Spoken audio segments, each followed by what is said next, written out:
क्या चक्कर है? ये लाल बिंदु बार बार मूव क्यों कर रहा है? आंखों ही आंखों में इशारा हो गया, बैठ बैठ जीने का सहारा हो गया।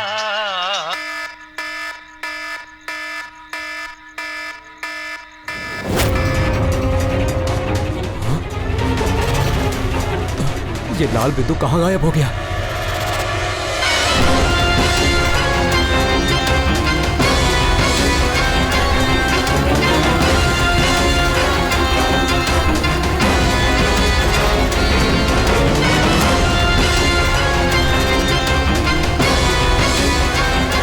ये जो भी है मेरी तरफ ही आ रहा है।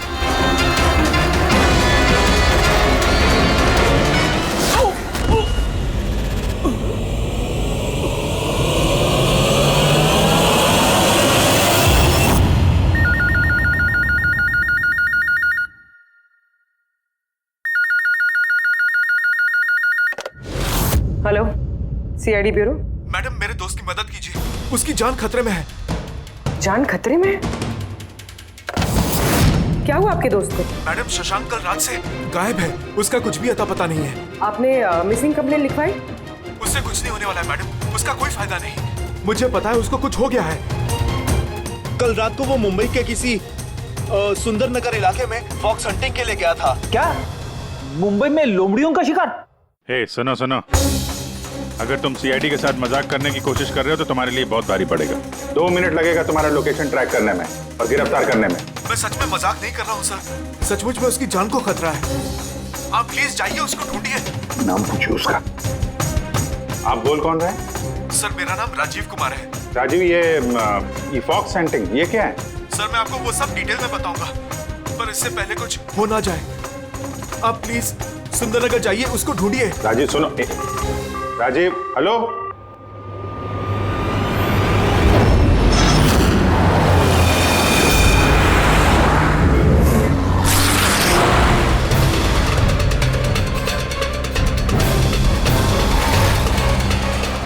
सर 1 मिनट, वो गाड़ी पीछे बिल्डिंग में है सर।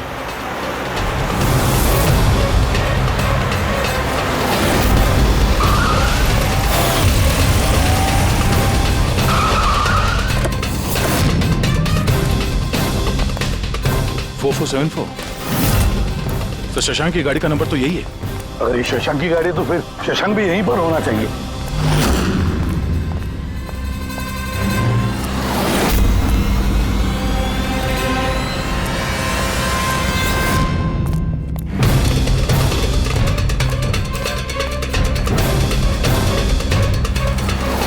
ओह माय गॉड,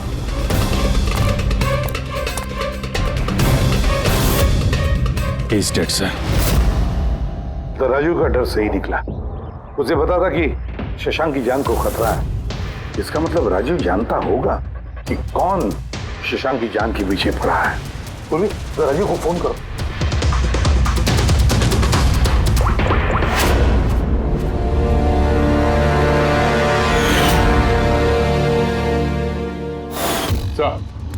हाँ,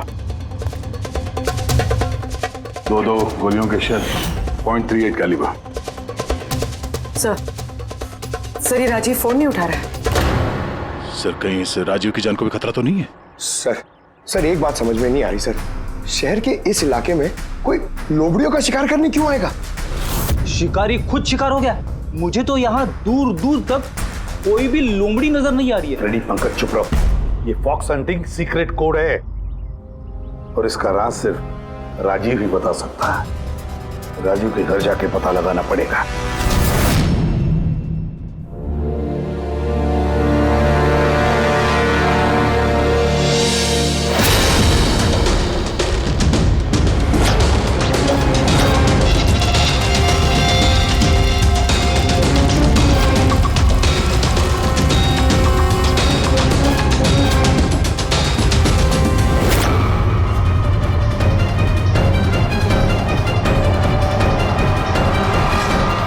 He's dead.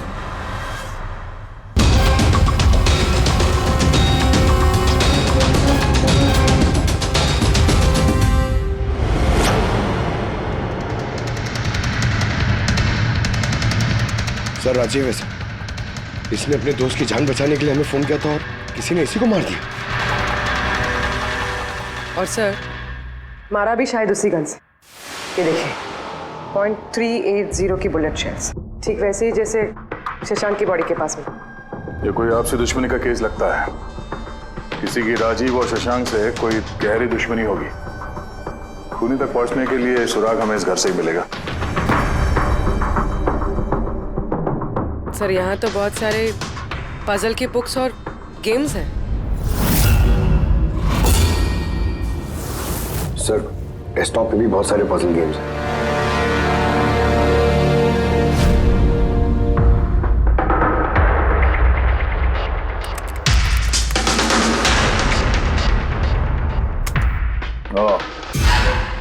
लगता है इस राजीव को पहेलियां सुलझाने का बहुत शौक था।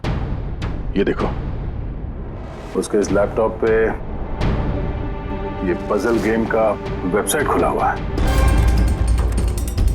लेकिन सर इस पजल वाली वेबसाइट में है क्या? पूर्वी, लगता है ये वेबसाइट एक ग्रुप की तरह है। ये पजल प्रेमियों का ग्रुप। इस वेबसाइट पे जितने भी मेंबर्स हैं ये सब पहेलियों के शौकीन हैं। ये देखो, यहाँ पे ये पहेलियों के पिक्चर्स डाल रखे हैं और यहाँ पे ये अलग अलग तरह के पहेलियों के खेल के बारे में बात हो रही है। ये क्या? ये शशांक भी इस वेबसाइट का मेंबर था? अरे हाँ सर, लेकिन ज्यादा पुराना मेंबर नहीं था। इसने पिछले महीने ही वेबसाइट ज्वाइन की। सर इसका मतलब वो फॉक्स हंटिंग भी एक पहेली है जिसे सुलझा के ही हमें वो खूनी मिलेगा। हाँ पंकज, और लगता है कि फॉक्स हंटिंग की अगली कड़ी हमें इस शशांक के घर पे ही मिलेगी।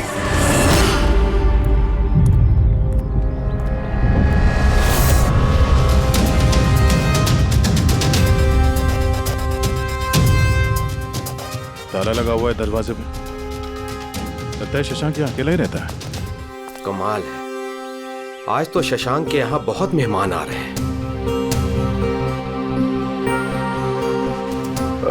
नमस्ते जी।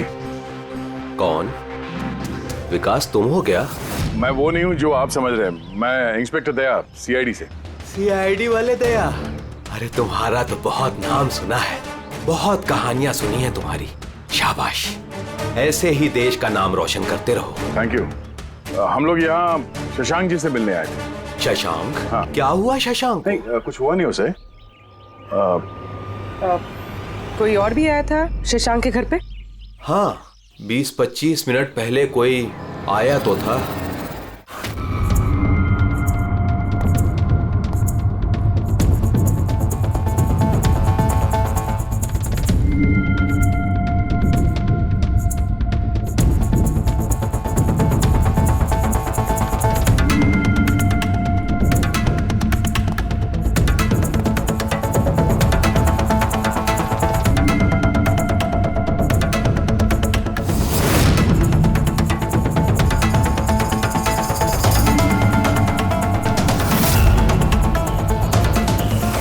इलेक्ट्रॉनिक गैजेट्स, ये इंस्ट्रक्शन मैनुअल्स, ये सब देखकर तो लगता है कि ये शशांक एक इंजीनियर था।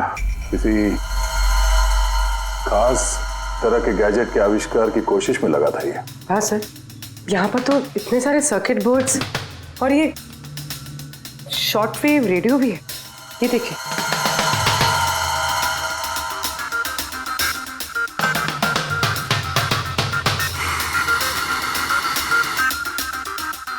इस जगह पे सामान सब जिस तरह से बिखरा हुआ है, ऐसा लगता है कि यहाँ हमसे पहले कोई आया था इस कमरे की तलाशी के लिए। लगता है वो किसी खास चीज की तलाशी के लिए आया था। सर कहीं वो आदमी तो नहीं जिसके बारे में वो बता रहे थे कि हमसे पहले आया था? सर कहीं इस घर की चाबी तो नहीं है उसके पास? हो सकता है खूनी के पास शशांक के घर की चाबी हो सकती है, मुमकिन है। पर अहम सवाल ये है कि वो यहाँ ढूंढने क्या आया था, और जो चीज वो ढूंढने के लिए आया था वो उसे मिला है या नहीं। लेकिन सर यहाँ पर तो इतना सारा सामान है, हमें पता कैसे चलेगा कि कोई सामान गायब हुआ भी है या नहीं? पूरी पहले तो हमें ये पता करना होगा कि राजीव और शशांक की दोस्ती कितनी गहरी थी और ऐसे किस चीज में ये लोग फंसे थे जिसकी वजह से इनकी जान चली गई। सर राजीव और शशांक की तो मौत हो चुकी, हमें कैसे पता चलेगा कि उनकी दोस्ती कितनी गहरी थी? पता चलेगा। पजल वाली वेबसाइट के बाकी के मेंबर से पता चलेगा। तो मतलब कभी तुम रोनी, आशीष और प्रकाश शशांक और राजीव के साथ वेबसाइट पर रेगुलरली बातें करते थे? जी एसएम सर। क्या तुम लोगों को किसी पे शक है कि उसने इन दोनों का खून किया? मालूम नहीं सर। अच्छा ये तो मालूम होगा, ये फॉक्स हंटिंग क्या है? सर आपको फॉक्स हंटिंग के बारे में कैसे पता? जाहिर सी बात है, ये लोमड़ी का शिकार तो हो नहीं सकता। असली बात क्या है ये बताओ। सर मतलब समझाना इतना आसान नहीं है, ये एक लंबी कहानी है। शुरू करो कहानी। सर कुछ 1 महीने पहले ही शशांक हमारी वेबसाइट का मेंबर बना था, पर उसे हमारी तरफ पहेलियों का शौक नहीं था। तो फिर? सर दरअसल उसे अलग अलग तरह के गैजेट्स का शौक था और वो ये दावा करता था कि हमारे सामने एक ऐसी पहेली रखेगा जिसे हम कभी सुलझा नहीं पाएंगे। अच्छा, तो क्या थी वो पहेली? सर उसने खुद का एक शॉर्ट वेव रेडियो बनाया था और अलग अलग तरह के स्टेशंस को चेक करते करते वो एक खास तरह के स्टेशन पे पहुंचा, जिस स्टेशन का नाम था नंबर स्टेशन। Number station? ये इसका नाम तो कभी सुना नहीं। अच्छा, इस पे नए गाने आते हैं कि पुराने गाने आते हैं? अजीब बात तो यही थी सर, उस स्टेशन पर कोई गाने आते ही नहीं थे, सिर्फ और सिर्फ नंबर आते थे सर। ये कैसा रेडियो स्टेशन है जहाँ पे सिर्फ नंबर्स आते हैं? सर नंबर भी हर वक्त नहीं आया करते थे, उनके आने का भी खास दिन और खास वक्त हुआ करता था। सर लगता है इन नंबर्स के बहाने कोई किसी को खास मैसेज दे रहा है, सीक्रेट मैसेज। शशांक ने उनके कई ब्रॉडकास्ट सीजन रिकॉर्ड किए थे और हम लोगों से कहा था कि हम उन नंबरों के तोड़ निकालें ताकि पता चल सके क्या गुप्त संदेश भेजे जा रहे हैं। तो क्या तोड़ निकाला इन नंबर्स का? नहीं सर, उनका तो सर हम तोड़ नहीं निकाल पाए, मगर राजीव ने कुछ दिन पहले बताया था कि उसे इस वेबसाइट के नंबर्स का राज पता चल गया। तो क्या राज था उन नंबर्स का? सर वो तो राजीव ने कभी हमें बताया नहीं सर। हाँ, पर बाद में राजीव और शशांक इस बारे में अकेले में बात करने लगे थे सर। देखो हम फॉक्स हंटिंग की बात कर रहे थे, वो बताओ। फॉक्स हंटिंग ट्रांसमीटर हंटिंग का ही दूसरा नाम है। Transmitter hunting? जब कोई एक खास तकनीक से रेडियो ट्रांसमीटर के लोकेशन को ट्रैक करने की कोशिश करता है तो उसे हमारी भाषा में फॉक्स हंटिंग बोलते हैं। मतलब शशांक जरूर इस नंबर स्टेशन की लोकेशन ढूंढने की कोशिश कर रहा होगा। और कोई तो था जो नहीं चाहता था कि शशांक वो रेडियो स्टेशन पहुंचे, इसलिए उसने उसे मार दिया। आशीष, इन नंबर्स की रिकॉर्डिंग चाहिए हमें, सारी की सारी। तो ये है हमारी सीआईडी टीम, ये इंस्पेक्टर अभिजीत, इंस्पेक्टर। सर देश के सबसे जाबाज ऑफिसर्स को कौन नहीं जानता है? ये लोकेश है, लिंग्विस्टिक्स और मैथमेटिक्स का एक्सपर्ट। भाषाओं और संख्याओं का इतना ज्ञान है इनके पास जो शायद ही और किसी के पास हो। तो लोकेश जी क्या लगता है आपको, ये मोबाइल और इंटरनेट के जमाने में कोई नंबर स्टेशन का इस्तेमाल क्यों करेगा संदेश भेजने के लिए? अभिजीत, ये नंबर स्टेशन का इस्तेमाल बहुत पुराना है। इनफैक्ट सेकेंड वर्ल्ड वॉर में भी कई देश की सेनाएं ये तकनीक यूज करती थी अपने उन एजेंट्स तक पहुंचने के लिए जो दूसरे देशों में थे। हाँ, मानते हैं कि इस वक्त मोबाइल इंटरनेट का जमाना है, पर मोबाइल इंटरनेट से दिए गए मैसेजेस बहुत आसानी से ट्रेस हो सकते हैं। एग्जैक्टली, इसीलिए तो ये वही तरीका इस्तेमाल कर रहे हैं, सेकेंड वर्ल्ड वॉर वाला। अब लोकेश पता ये लगाना है कि इन संख्याओं के पीछे असली मैसेज क्या है। Sure sir. वैसे ये मैसेजेस कौन सी रेडियो फ्रीक्वेंसी पर आए थे? 3.22 नैनोहर्ट्ज।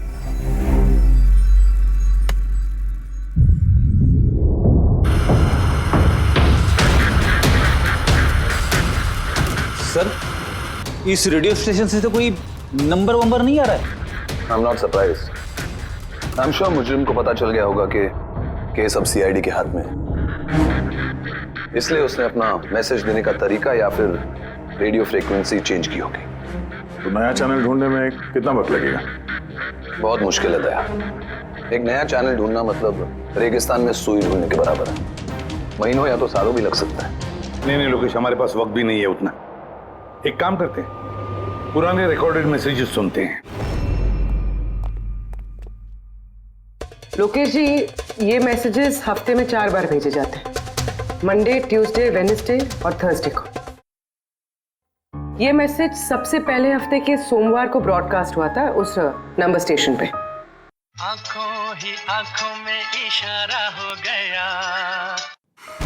1 9 4 2 3 4 5 7 0 9 3 5 2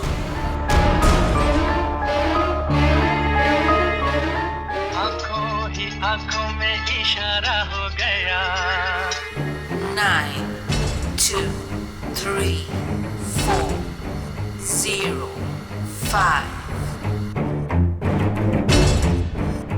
आंखों ही आंखों में इशारा हो गया 6, 7, 2, 7, 1, 1.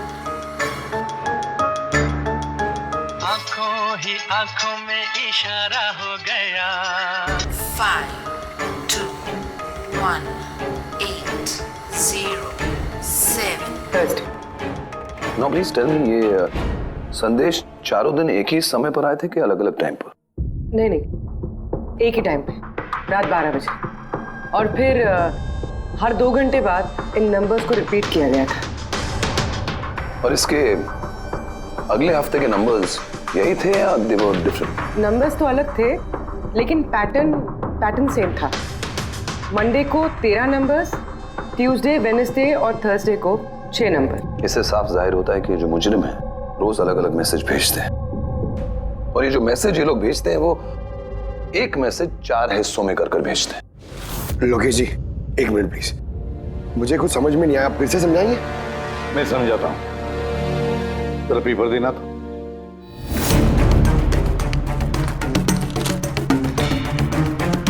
मान लो ये पूरा कागज एक मैसेज है, एक। इसके हम 4 हिस्से करेंगे। अब इस एक कागज के 4 टुकड़े हो गए, 4 हिस्से, मतलब एक मैसेज के 4 हिस्से हो गए, है ना? ये देखो,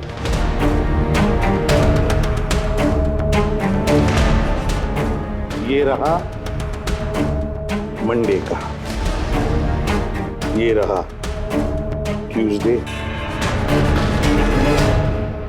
वेडनेसडे और ये थर्सडे।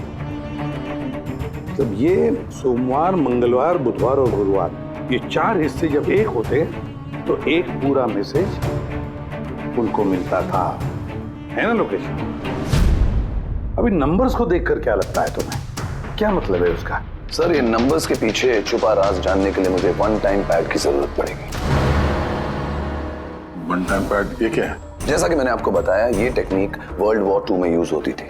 उस वक्त हर एक देश अपने स्पाइस को एक वन टाइम पैड देता था, जिससे वो जो कोड्स हैं उनको डिसाइफर कर सके, जो सूचना है उसका मतलब निकाल सके। इसे कहते हैं वन टाइम पैड। तो राजीव और शशांक के हाथ भी ये वन टाइम पैड लग गया होगा, इसीलिए वो एक ऐसी पहेली तक पहुंच गए जो उनके लिए जानलेवा साबित हुई। ठीक है, इस राजीव और शशांक के घर जाके पता लगाना पड़ेगा इस वन टाइम पैड के बारे में।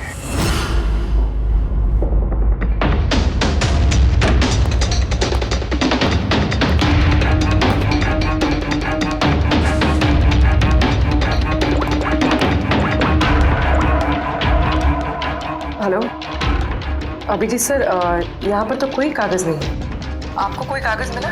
हम लोग शशांक के घर में ही हैं, देख रहे हैं। कौन शशांक? कौन है यहाँ? आप आइए, पहचाना? इंस्पेक्टर दया। अच्छा, सीआईडी वाले दया। आप यहाँ कुछ काम था यहाँ? हाँ, वो शशांक मेरी इलेक्ट्रिक केतली लेकर आया था कुछ दिनों के लिए, वही लेने के लिए आया था। पंकज, सर देखो वहाँ पे कोई इलेक्ट्रिक केटल है क्या? सर, ये इलेक्ट्रिक केटल तो शशांक की है, इंटरनेट से मंगाई उसकी, ये बिल है साथ में। नहीं, ये इलेक्ट्रिक केतली मेरी ही है। लगता है आपको कोई गलतफहमी हो रही है।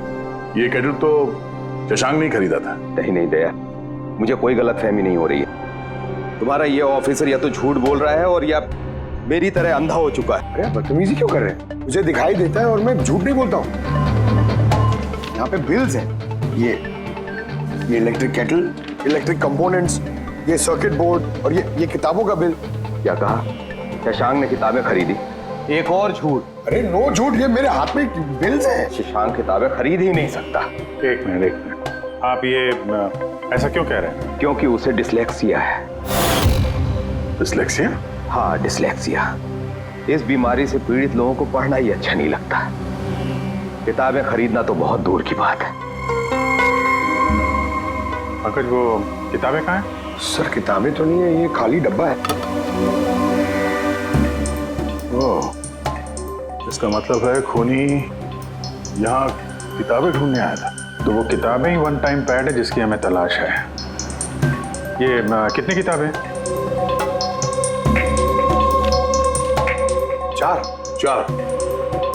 चार हफ्ते के लिए 4 किताबें।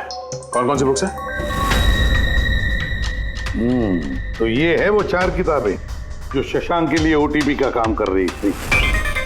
बाय बाय सन,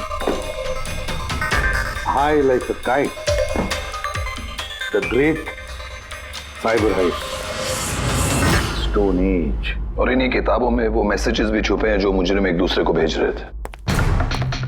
सर सोमवार को ये लोग 13 नंबर्स भेजते हैं, यानी इन 13 नंबर्स का मतलब इन किताबों से मालूम पड़ेगा। मालूम पड़ेगा नहीं पूर्वी, मालूम पड़ गया समझ लो।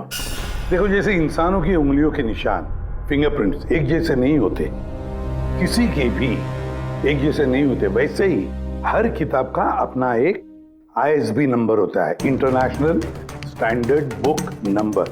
वो 2 किताबों का एक जैसा हो ही नहीं सकता। और ISB नंबर 13 डिजिट का होता है। किताब के पीछे ये बारकोड देख रहे हो, इसके नीचे लिखा हुआ है। इसे किताब का बारकोड भी कह सकते हैं। वैसे ये नंबर दूसरे तीसरे पेज पे भी लिखा रहता है, ISB नंबर। सर मतलब इन ISB नंबर्स को इंटरनेट पे सर्च करके मुजरिम को सबसे पहले ये पता लगता है कि किताब कौन सी खरीदनी है। एग्जैक्टली। और फिर उस किताब के ISB नंबर से वो लोग अपना सीक्रेट मैसेज ढूंढ लेते हैं। तो जो पहले सोमवार को ISBN नंबर भेजा गया था सर, वो है ये 19423457099352। पूरी जरा चेक करो इन चारों किताबों में से ये ISBN नंबर किसका है।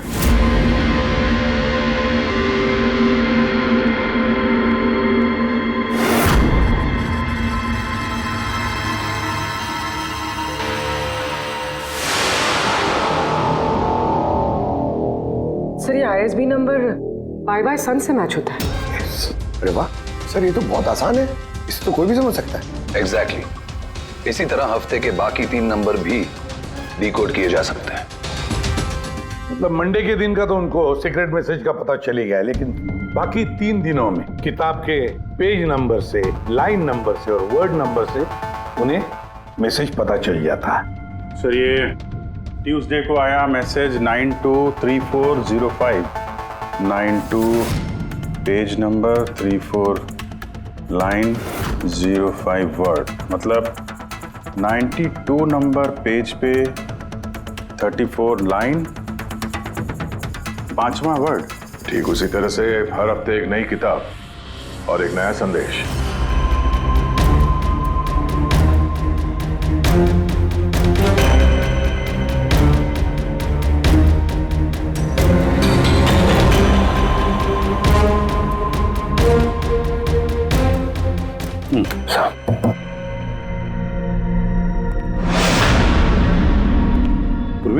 सर पहले हफ्ते का क्या मैसेज है? सर इस बाय सन किताब से जो पहले हफ्ते का मैसेज है वो है kidnap money bags junior. Kidnap money bag. Sir दूसरे हफ्ते आया था, ये किताब का नाम है द ग्रेट साइबर हाइस्ट। इसका मंगलवार को आया था सर रैंसमवेयर, और वेडनेसडे को अटैक, और थर्सडे को आखिरी मैसेज आया था ट्रिंग ट्रिंग ट्रिंग ट्रिंग। और तीसरे हफ्ते की किताब है sir high like a kite. High like a kite. और इसका संदेश है कंसाइनमेंट। कंसाइनमेंट जी सर। बीच बीच साउथ बीच। सर ये जो चौथी किताब है, इस हफ्ते की किताब द स्टोन एज, इसका मैसेज जो है ट्यूसडे के लिए black forest. Black forest. Wednesday का है गोज, बस इतना ही है सर, इट्स इनकम्प्लीट। आज गुरुवार है सर, ये अधूरा संदेश आज रात पूरा किया जाएगा। हाँ अभिजीत, अब तक जितना भी मैसेज आया है हमारे पास, अच्छी तरह से स्टडी करके देखना पड़ेगा ये क्या खिचड़ी पक रही है। सर ये पहला message, kidnap money bag junior. ऐसा लगता है ये मैसेज अजिंक्य जी के लिए। अजिंक्य के लिए ही है दया, क्योंकि अजिंक्य सबसे बड़ा फाइनेंसर है फिल्मों का और उसका निकनेम भी मनी बैग है। किडनैप मनी बैग जूनियर, शायद कोई अजिंक्य के बेटे को किडनैप करना चाहता है। जूनियर? हाँ हो सकता है, बिल्कुल हो सकता है अभिजीत। फिर अगला मैसेज है रैंसमवेयर अटैक ड्रिंक ड्रिंक। यार ड्रिंक ड्रिंक तो हमारी देश की सबसे बड़ी टेलीकॉम कंपनी है, कहीं ऐसा तो नहीं ये गैंग इस कंपनी पर रैंसमवेयर अटैक करने वाली है? सर ये रैंसमवेयर अटैक मतलब? अरे यार कोई ड्रिंक ड्रिंक कंपनी के डेटा और सर्वर को हैक करना चाहता है, और हैक करने के बाद फ्री करवाने के लिए वो लोग ड्रिंक ड्रिंक कंपनी से रैंसम लेंगे। ओ, तो इसे कहते हैं रैंसमवेयर अटैक। मगर सर ऐसे कोई न्यूज़ तो आई नहीं है कि ड्रिंक ड्रिंक कंपनी पे ऐसा कोई साइबर अटैक हुआ हो। सर मेरे पास भी ये ड्रिंक का ही सिम कार्ड है, लेकिन कनेक्टिविटी का तो कोई इशू ही नहीं है। और सर तीसरा मैसेज है कंसाइनमेंट साउथ बीच। ऐसा लगता है कि साउथ बीच में कोई गैर कानूनी कंसाइनमेंट आ चुका है या फिर आने वाला है। Black forest gold. Abhijeet Daya, इस गैंग का असली गेम क्या है आज रात को 12 बजे से पहले पता लगाना पड़ेगा, और रात के 12 बजे जो नंबर ब्रॉडकास्ट होने वाला है उसे ब्रॉडकास्ट होने नहीं देना चाहिए। क्या काम करो, इस अजिंक्य के घर जाओ और पता लगाओ उसका बच्चा ठीक है क्या। अभिजीत ड्रिंक ड्रिंक कंपनी में जाकर उन्हें अलर्ट करो, कहो कि उन पर शायद साइबर अटैक होने वाला है, रैंसम अटैक। और पंकज साउथ बीच जाओ और देखो कोई कंसाइनमेंट आया है क्या, या फिर कोई कंसाइनमेंट आने वाला है क्या, पूरा पता लगाओ। सर मैं कहाँ जाऊँ सर? हम कहीं नहीं जाएंगे, हम तीनों यहीं पर रुकेंगे ये पता लगाने के लिए कि इस गैंग को कैसे पता चला कि शशांक और राजीव ने उनके सारे मैसेजेस डिकोड कैसे किए।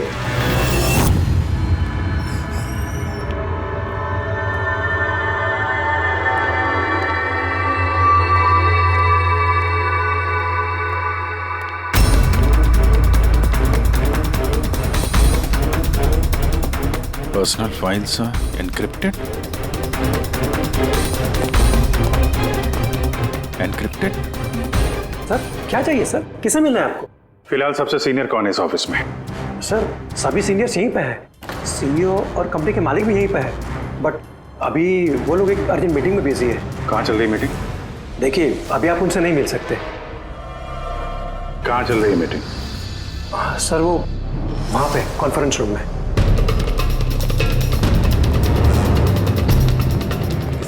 कान खबर नहीं होनी चाहिए इस अटैक की। मीडिया वालों को तो बिल्कुल नहीं तो मार्केट में हमारा नाम खराब हो जाएगा। ये बात बाहर नहीं जानी चाहिए, समझे? Thank you. जिसका डर था वही हुआ, गैंग कामयाब हो गया इस अटैक में। हेलो दया, अब देखते हैं शशांक के बाद और कौन कौन से लोग इस वेबसाइट के मेंबर बने हैं। जो इनमें से कोई एक है जिसने शशांक के बारे में अपनी गैंग को पूरी इंफॉर्मेशन दी है। सर शशांक के साथ 2 लोग जुड़े इस वेबसाइट से, कवि और रोनी। कवि और रोनी, इनकी डिटेल है क्या? देखो सर ये कवि थाने में रहता है और इसकी किताबों की एक दुकान है। कवि की किताबों की दुकान है तो फिर उसके लिए ISB नंबर, मेरा मतलब है इंटरनेशनल स्टैंडर्ड बुक नंबर का इंतजाम करना तो बाएं हाथ का खेल है। और ये रोनी वो क्या करता है? सर रोनी पुणे के कॉल सेंटर में काम करता है। जरूर इन दोनों में से कोई एक है जो शशांक और राजीव की मौत का जिम्मेदार है, और वही अपनी गैंग की नई रेडियो फ्रीक्वेंसी भी जानता होगा। सर अगर हमें इस गैंग की नई रेडियो फ्रीक्वेंसी का पता चल जाए तो एक पावरफुल ट्रांसमीटर से हम उनकी लोकेशन भी जान सकते हैं। लोकेश, रेडियो फ्रीक्वेंसी का बंदोबस्त हो जाएगा, मगर ये पावरफुल ट्रांसमीटर का क्या? सर मेरे कुछ कनेक्शंस हैं, मैं उनसे बात करके हमारे लिए एक ट्रांसमीटर बनवा सकता हूँ। ग्रेट, तो फिर बनवाता। और फ्रेडी, देखो फोन करके पूछो अजिंक्य के बारे में क्या पता चला है। आप कॉफी लेंगे? No thanks. वैसे ये आपके घर के बाहर इतनी सिक्योरिटी हमेशा रहती है या आज कुछ खास बात है? हाँ, ये सिक्योरिटी हमेशा रहती है। आप तो जानते ही हैं फैन लोगों को, कितनी बार ये घर के अंदर घुस आते हैं। क्या नहीं, एक्टर्स के घर के बाहर फैन की भीड़ तो सुनी थी मैंने, मगर एक फाइनेंसर पहली बार सुन रहा हूँ। आपने यहाँ आने की वजह नहीं बताई? अरे हाँ, वो मैं आपके बेटे अजीत से मिलने आया हूँ। अजीत से? मगर क्यों? क्या उससे कोई गुनाह हो गया है? नहीं, बस एक रूटीन इंक्वायरी। मतलब? सॉरी, मैं वो आपको नहीं बता सकता, मैं अजीत को बताऊंगा। अजीत की तबीयत ठीक नहीं है। तबीयत खराब है या वो किडनैप हो गया? किडनैप? What nonsense! देखिए अजिंक्य जी, उन अपराधियों के दबाव में आके आप सीआईडी से झूठ मत बोलिए। हमें खबर मिली है कि एक गैंग है जो आपके बेटे अजीत को किडनैप करना चाहती है। अजीत कहाँ है इस वक्त? वो घर पे ही है। मैं उसे देखना चाहता हूँ अभी। रामो,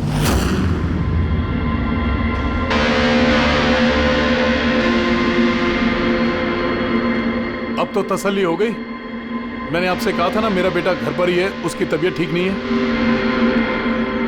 जाओ बेटा, कमरे में जाके आराम करो। एक मिनट,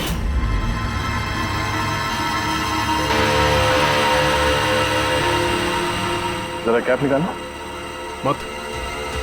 मत उतारना टोपी। क्यों नहीं? हाँ? क्या कहा मैंने? क्या बता रहा हूं? चलो। नहीं। उन्होंने क्या बोला?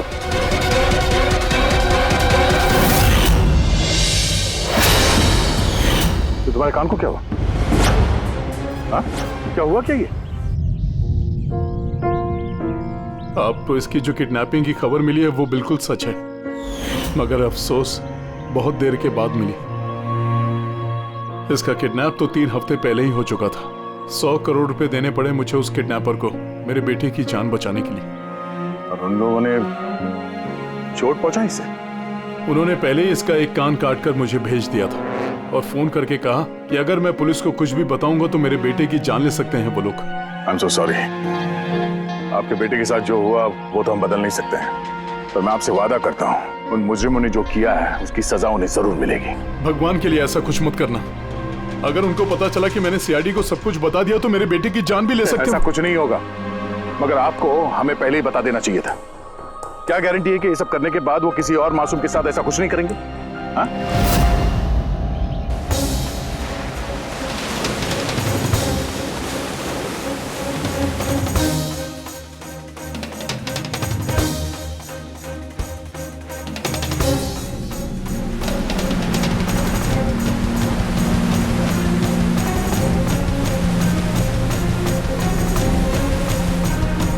अगर वो कंसाइनमेंट आ चुका है और डीलिंग हो चुकी, फिर तो कोई सुराग मिलना चाहिए यहाँ पर।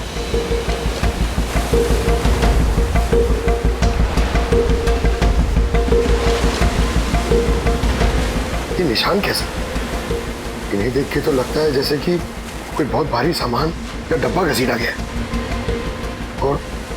और कोई सामान तो यहाँ पे नहीं दिख रहा। शायद कंसाइनमेंट ही होगा।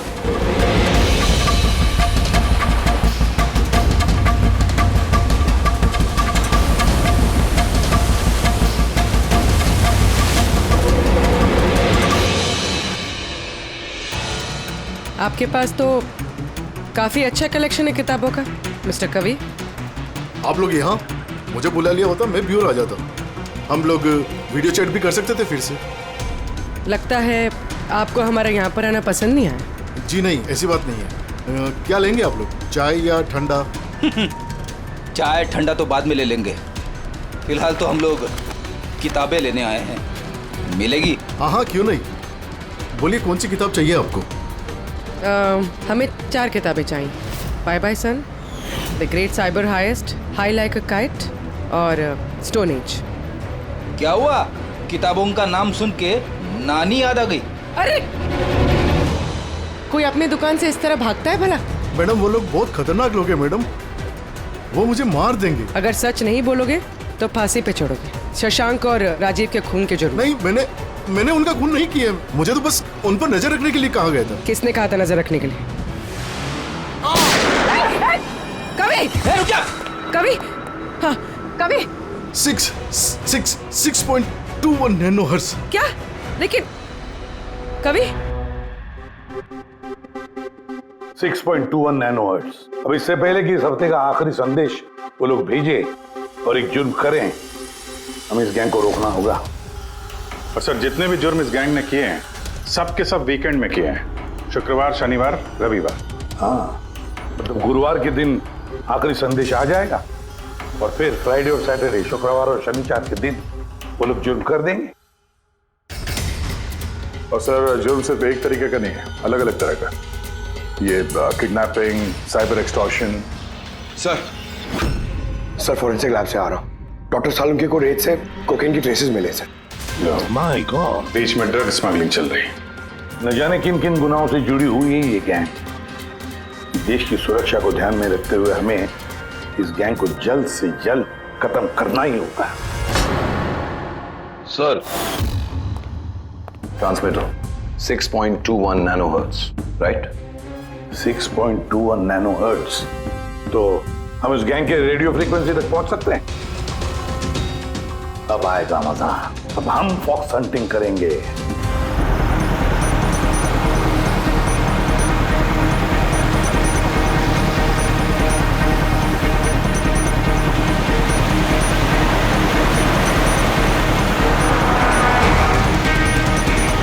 बस सर, यही सिग्नल दिखा रहा है सर। बस ये रेड डॉट मिल जाए। देखो रेड डॉट कहां पे है।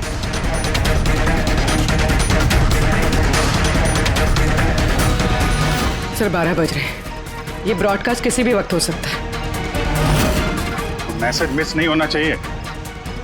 हाँ, किधर है सर? एक मिनट सर।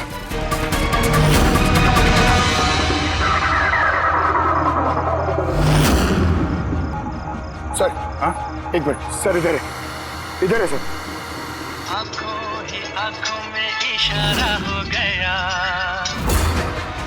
9 2 2 3 0 9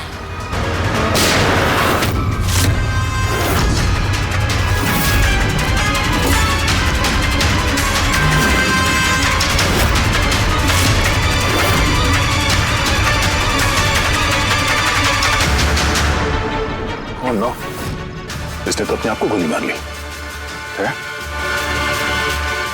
आई गैंग का लोगो। इस गैंग से तो हमारा सामना पहले भी हो चुका है। कौन है तुम्हारा बॉस और कौन कौन लोग शामिल है तुम्हारे धंधे में? इसका जवाब आप मेरे मुंह से कभी सुन नहीं पाओगे एसीपी साहब। इस गैंग में काम करने वाले अपने बॉस का नाम बताने के बजाय आत्महत्या करना ज्यादा पसंद करते हैं। ये तो गया, लेकिन अगला जुर्म होने से रोकना होगा। वो क्या नंबर है उसका देखो। मैसेज का क्या मतलब है? 92 number page 2309 23 number line. Kaboom. Kaboom? Kaboom क्या होता है सर? कबूम मतलब धमाका। धमाका मतलब कि कोई बम ब्लास्ट होने वाला है? पहले जो शब्द मिले थे हमें मैसेज से वो थे the stone age, black forest, ghost, और अब कबूम, ब्लैक फॉरेस्ट में धमाका। इसके पहले कि और मासूम लोगों की जाने जाएं, पता लगाना होगा ये धमाका कब और कहां होने वाला है।